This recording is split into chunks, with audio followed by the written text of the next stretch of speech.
सबसे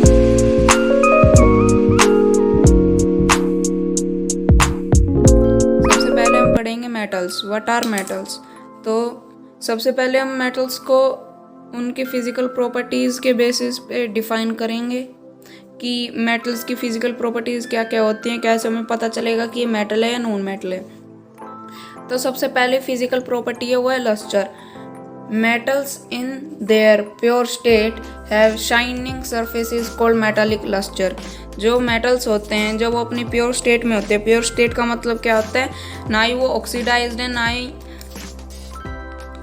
उन्होंने किसी भी मेटल के साथ रिएक्शन कर रखी है, मतलब सिर्फ वो एलिमेंटल फॉर्म में है। अगर आयरन है तो एक आयरन की रॉड में सिर्फ आयरन के एटम्स होंगे और अलावा उसके कोई भी एटम्स नहीं होंगे। तो अगर मेटल्स अपनी प्योर स्टेट में है तो उसके बहुत ज़्यादा शाइनिंग सरफेस होता है। जैसे अगर आप एक मेटल या फिर आयरन रोड को लेते हैं, अगर आप उसको बीच में से कट कर देते हैं तो हम देखते हैं कि वो बहुत ज़्यादा शाइनी होती है। जो आयरन रोड होती है जब उसको बीच में से कट कर देते हैं तो वो बहुत ज़्यादा शाइनी दिखती है। तो इसी को ही कहते हैं हम लस्टर। और जब ये मेटल में हो तो इसको कह देंगे मेटालिक लस्टर। दोबारा बता देता हूँ मैं, metals in their pure state है shining surfaces called metallic lustre. तो दूसरी है मेलिएबिलिटी। मेलिएबिलिटी क्या होती है? Metals can be drawn into thin sheets due to their high malleability. मतलब जैसे अब एक हम गोल्ड स्मिथ के पास जाते हैं, सुनार के पास हम जाते हैं तो हम उसे कहते हैं कि भाई तू हमारी एक चेन बना दे, अंगूठी बना दे। तो क्यों मेटल जो गोल्ड है वो बहुत ज़्यादा मेलिएबल होता है, इसलिए तो हम उसको बना सकते हैं अंगूठी की फॉर्म में, चेन की फॉर्म में। तो जो मेटल्स होते हैं वो बहुत ज़्यादा मेलिएबल होते हैं, उनको आप किसी भी फॉर्म में बना सकते हो। थिन शीट्स, आपने देखा कि गोल्ड फॉइल जो गोल्ड्स की थिन शीट्स होती हैं वो कितनी ज़्यादा पतली होती है, आप उनको बहुत ज़्यादा पतली कर सकते हो। तो यही होती है मेलिएबिलिटी। इसका मतलब क्या होता है, हम मेटल्स को पीट कर हथौड़े से मार कर उनको पतली शीट्स में कन्वर्ट कर सकते हैं। तीसरी है डक्टिलिटी। डक्टिलिटी क्या होती है? Metals can be drawn into thin sheets. Metals जो भी मेटल्स होते हैं उनको हम पतली वायरों में कन्वर्ट कर सकते हैं। जैसे आपने देखा होगा जब हमारे जो घरों में तार होते हैं उनमें पतली पतली, जब उनकी रबर को ऊपर हटा देते हैं उनमें से पतली पतली वायर्स निकलती हैं। वो क्यों होती है? क्योंकि मेटल्स बहुत ज़्यादा डक्टाइल होते हैं। क्या होते हैं? बहुत ज़्यादा डक्टाइल होते हैं। Due to their high ductility in nature metals can be drawn into thin sheets. Fourth point क्या है? सोनोरस। सोनोरस मतलब जब कोई भी एक मेटल लेते हैं, जैसे हमने एक आयरन रोड ली, तो जब हम उसको किसी भी चीज़ से टकराते हैं तो टन जैसे आवाज़ प्रोड्यूस करती है, क्लैंगिंग साउंड प्रोड्यूस करती है, उसी को ही कहते हैं sonority. Sonorous sound producing objects. Metal produce क्लैंगिंग sounds when hit with other object. Metals जब किसी भी दूसरे ऑब्जेक्ट के साथ हिट करते हैं तो क्लैंगिंग साउंड प्रोड्यूस करते हैं, तो इसी को ही कहते हैं sonorous, sonority of the metal. अगली है थर्मल कंडक्टिविटी। थर्मल कंडक्टिविटी मतलब इसको जनरली कहते हैं हीट कैपेसिटी। अब अगर आप एक मेटल को लेंगे और उसको आप गर्म करेंगे तो आप देखेंगे कि आपने एक साइड से उस मेटल को गर्म किया लेकिन वो दूसरी साइड भी गर्म हो चुका है। क्यों? क्योंकि मेटल्स हीट को कंडक्ट करते हैं। They are good conductors of heat. Metals are good conductors of heat. तो ये हो गई उसकी फिजिकल प्रॉपर्टी, थर्मल कंडक्टिविटी। और लास्ट है इलेक्ट्रिकल कंडक्टिविटी, मतलब इलेक्ट्रिसिटी को कंडक्ट करते हैं। Metals are good conductors because they have free valence electron.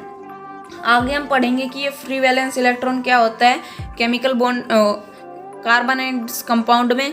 तो अभी ये देख लीजिए, आप समझ लीजिए कि इसको metals are good conductors because they have free valence electron. अगर आप जैसे आपने एक सर्किट लिया, उसमें से आपने बीच में से वायर को कट कर दिया और आपने उसमें एक आयरन रोड को लगा दिया, और जैसे ही आप स्विच ऑन करोगे तो आप देखोगे कि जो बल्ब है वो ग्लो करने लग गया। क्यों? क्योंकि मेटल्स इलेक्ट्रिसिटी कंडक्ट करते हैं, और जैसे ही आप आयरन रोड को हटा दोगे तो बल्ब ग्लो करना बंद कर देगा। तो ये थी हमारी फिजिकल प्रॉपर्टीज़। और अगर आपको कोई भी अगर फिजिकल प्रॉपर्टी अगर शो होती हुई दिखे तो समझ आइएगा कि ये मेटल है।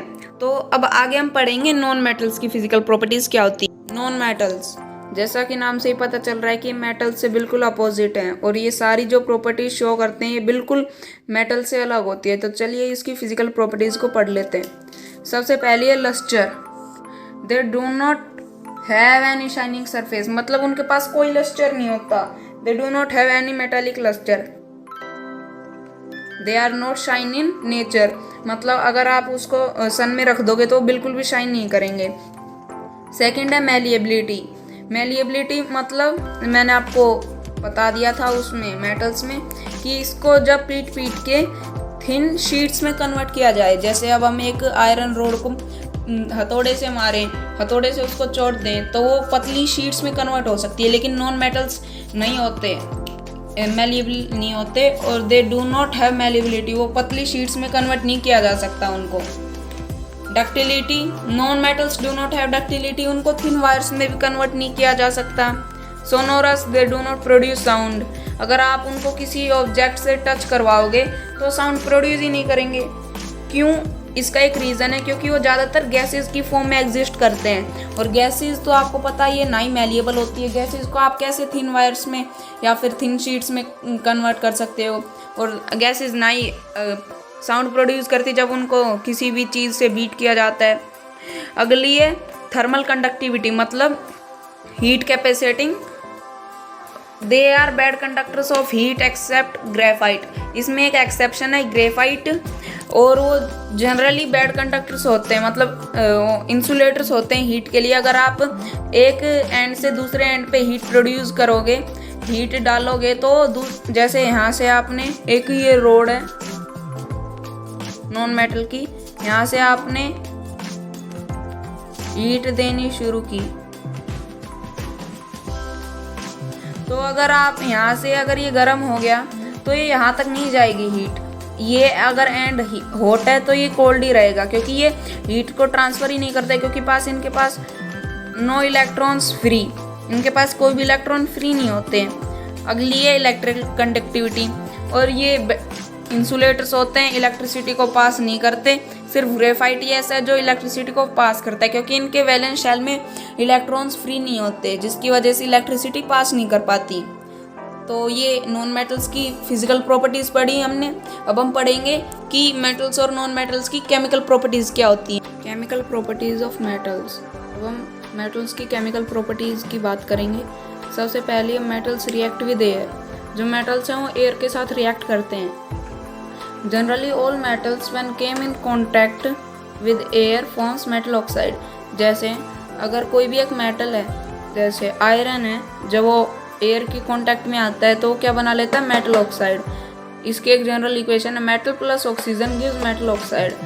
ज़्यादातर सारी मेटल्स मेटल ऑक्साइड फॉर्म करते हैं। तो चलिए कुछ एग्जांपल देखते हैं। Example number 1, 4Fe + 3O2 gives 2Fe2O3।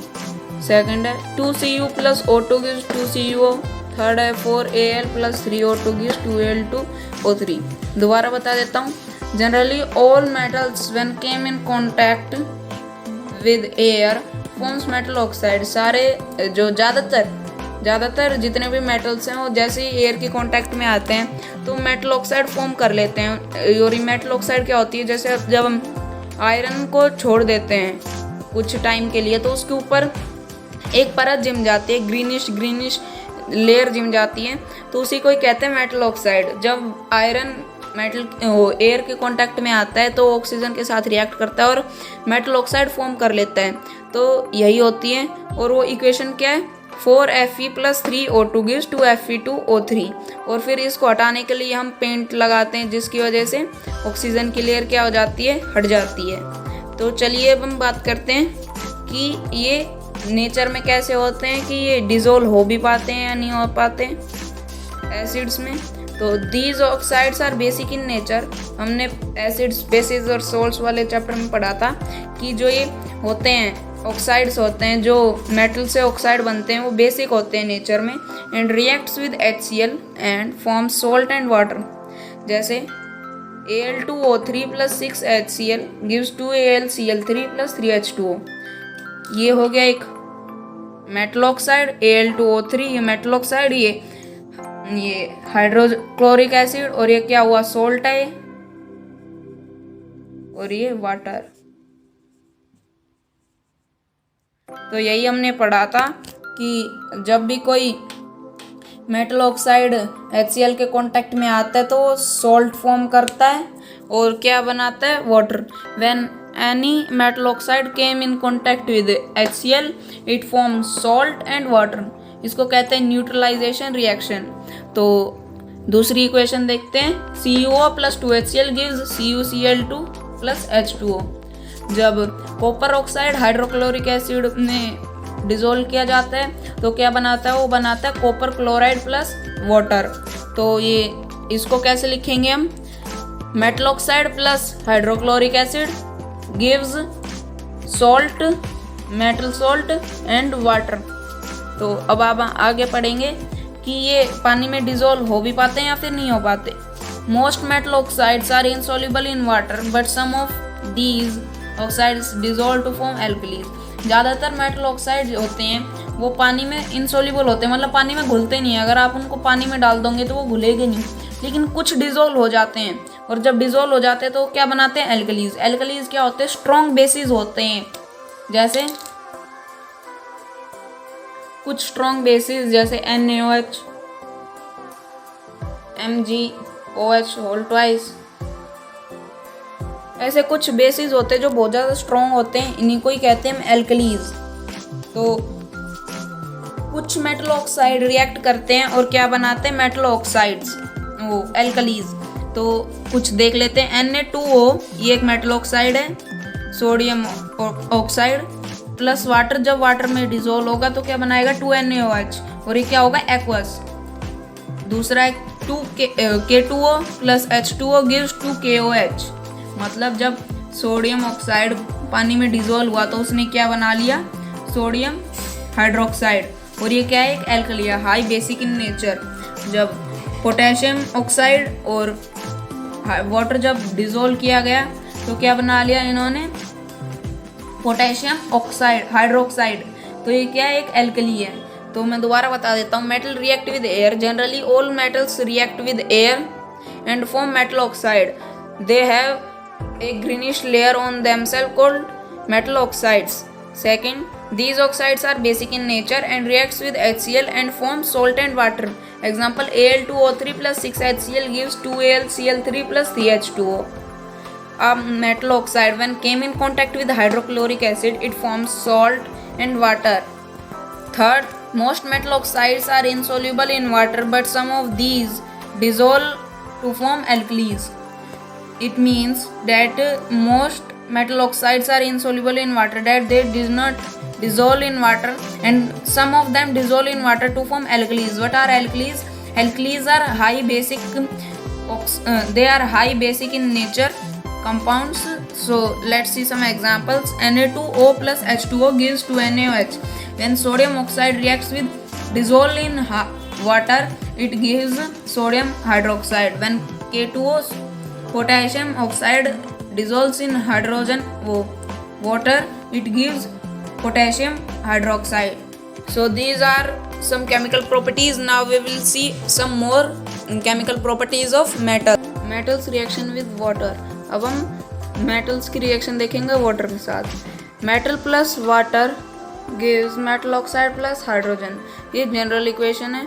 और कुछ मेटल्स जब कांटेक्ट में आते हैं वाटर के, कोल्ड वाटर या फिर हॉट वाटर, कैसा भी वाटर हो, तो जो भी तुरंत फायर पकड़ लेते हैं, जैसे सोडियम, पोटेशियम, फ्रांसियम एक्सेट्रा। तो इनको लिखा कैसे जाएगा, 2Na + 2H2O gives 2NaOH plus hydrogen gas released and highly exothermic. जो सोडियम है, जैसे ही वो वाटर के कांटेक्ट में आता है तो सोडियम ऑक्साइड फॉर्म करता है और हाइड्रोजन गैस रिलीज होती है, और ये इतनी ज़्यादा एक्सोथर्मिक होती है कि जो हाइड्रोजन है वो तभी तुरंत फायर पकड़ लेती है। और कुछ मेटल्स धीरे, मतलब ज़्यादा भी वायलेंटली रिएक्ट नहीं करते, लेकिन करते हैं रिएक्ट और फायर नहीं पकड़ते। जैसे calcium plus water gives calcium oxide plus hydrogen gas release. ये एक्सोथर्मिक होती है लेकिन इतनी ज़्यादा नहीं होती, हीट प्रोड्यूस होती है लेकिन वो इतनी सफिशिएंट नहीं होती कि वो हाइड्रोजन को बर्न कर सके। Magnesium do not react with cold water but reacts with hot water and form metal oxide. जो मैग्नीशियम होता है वो कभी भी कोल्ड वाटर के साथ, ठंडे पानी के साथ रिएक्ट नहीं करता, लेकिन जैसे ही वो हॉट वाटर के कांटेक्ट में आता है वो तभी मेटल ऑक्साइड फॉर्म कर लेता है। Mg+2H2O gives MgOH2 plus hydrogen gas released. Metals like iron, aluminium and zinc do not react with cold water and hot water, but they react with steam. कुछ metals जैसे कि iron, aluminium और zinc ये कभी भी ना ही ठंडे पानी के साथ रिएक्ट करते हैं ना ही गर्म पानी के साथ रिएक्ट करते हैं, लेकिन ये स्टीम के साथ रिएक्ट करते हैं। जैसे स्टीम के कांटेक्ट में आते हैं ऑक्साइड्स फॉर्म करने लग जाते हैं, जैसे 2Al plus 3H2O gives Al2O3 plus 3H2। तो सेकंड क्या है 3Fe plus 4H2O gives Fe3O4 plus 4H2। तो ये हमारी कुछ इक्वेशंस हो गई। मैं दोबारा बता देता हूँ। कुछ मेटल्स ऐसे होते हैं जो कि जैसे ही कांटेक्ट में आते हैं वाटर के तभी तुरंत फायर पकड़ लेते हैं, जैसे sodium 2Na+2H2O gives 2NaOH plus H2 and it is highly exothermic, बहुत ज़्यादा गर्म होती है और जब भी तुरंत फायर पकड़ लेती है। Some metals react less violent and do not catch fire like calcium. कुछ मेटल्स ऐसे होते हैं जो कम रिएक्ट करते हैं वाटर के साथ और फायर नहीं पकड़ते, जैसे कि calcium. Ca+2H2O gives CaOH2 plus hydrogen gas released. तो कुछ मेटल्स ऐसे होते हैं जैसे कि मैग्नीशियम, वो कि ना कोल्ड वाटर के साथ रिएक्ट करते हैं लेकिन हॉट वाटर के कांटेक्ट में आते ही मेटल ऑक्साइड फॉर्म कर लेते हैं, जैसे magnesium Mg+2H2O gives MgOH whole twice plus hydrogen gas released. और कुछ मेटल्स जैसे कि आयरन, एल्यूमिनियम, जिंक कि ना ही ठंडे पानी के साथ रिएक्ट करते हैं ना ही गर्म पानी के साथ, लेकिन स्टीम के कांटेक्ट में आते ही क्या बना लेते हैं ऑक्साइड, जैसे 2Al plus 3H2O gives Al2O3 plus 3H2। तो ये मेटल्स की रिएक्शन हो गई वाटर के साथ। अब हम पढ़ेंगे कि मेटल सोल्ट्स के साथ ये कैसे रिएक्ट करते हैं। मेटल सोल्ट के साथ कैसे रिएक्ट करते हैं, तो चलिए वो देखते हैं।